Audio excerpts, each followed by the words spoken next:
Assalamualaikum warahmatullahi wabarakatuh.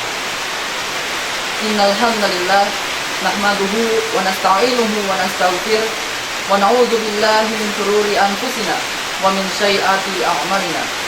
May yahdihillahu fala mudhillalah wa may yudlilhu fala hadiyalah. Asyhadu an la ilaha illallah wa asyhadu anna Muhammadan abduhu wa rasuluh la nabiyya ba'da amma ba'd. Tiada kalimat yang paling pantas kita ucapkan selain kalimat syukur alhamdulillahirabbil alamin. Hanya kepada Allah Subhanahu wa taala satu-satunya zat yang dapat memberikan begitu banyak nikmat kepada hamba-hambanya.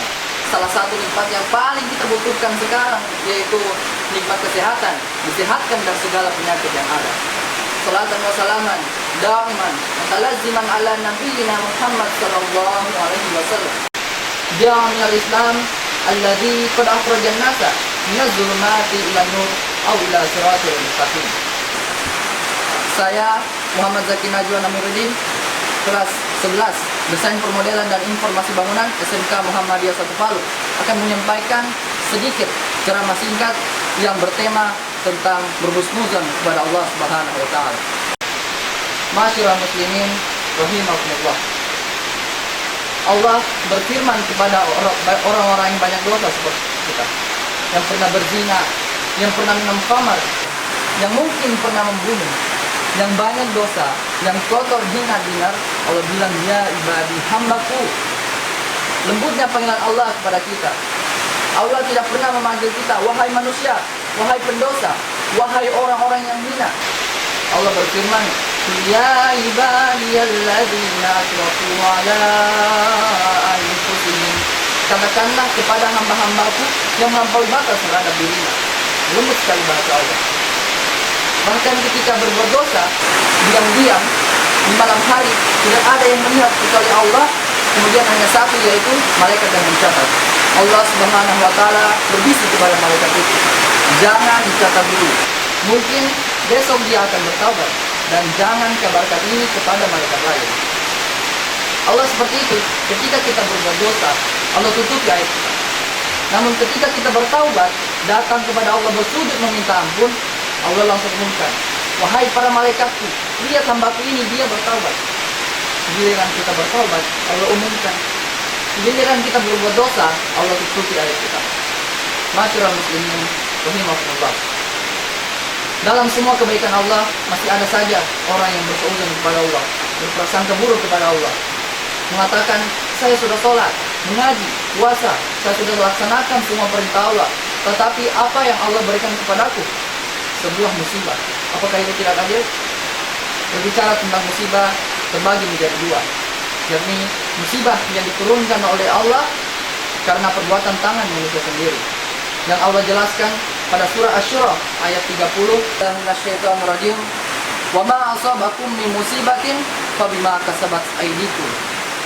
Pada ayat tersebut Allah jelaskan, wa ma asabakum min musibatin fabima kasabat aydikum.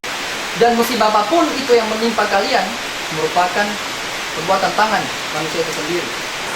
Tetapi ingat, di ujung ayat tersebut, wa ya'fu an katsir, dan Allah mengampuni banyak dari dosa-dosa kalian. Ketika Allah memberi kita musibah, maka Allah membuka pintu taubat untuk kita. Tetapi kadang kita datang bertaubat kepada Allah hanya ketika diberi musibah saja. Masyiral muslimin rahimakumullah. Dan yang kedua, yakni musibah yang diturunkan oleh Allah karena merupakan sebuah kepastian atau untuk menguji keimanan seorang muslim.